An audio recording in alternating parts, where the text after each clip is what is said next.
Shahdadpur police हिरासत वेश्या ने तशद्दुद दौरान फोत थींदड़ हेडमास्टर ॼाम अज़ीज़ जखरो केस।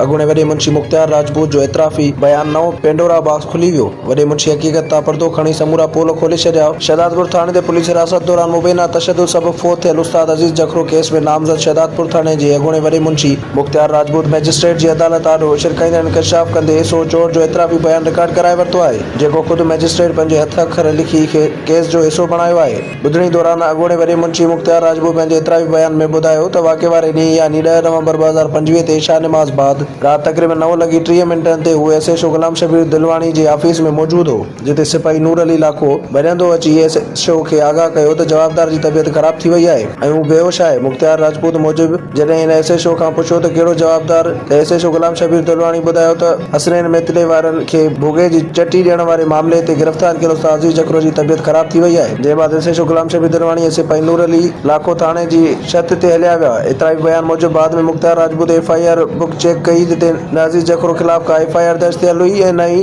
रोज़नामचे में गिरफ़्तारी बाबति का दाख़िला मौजूद हुई, जॾहिं रोज़नामचो बि शाम 4:50 ताईं लिखियल हो। हिन अदालत खे उहो बि ॿुधायो त बाद में जेकी एफआईआर दाख़िल कई वई उन बाबति केस का ॼाण नाहे। मुख्तियार राजपूत वधीक इंकशाफ कयो त अज़ीज़ जखरे मथां दहशतगर्दी एक्ट तहत दाख़िल कयल एफआईआर जी जांच गैरकानूनी तरह सां सब इंस्पेक्टर हवाले कई वई आहे।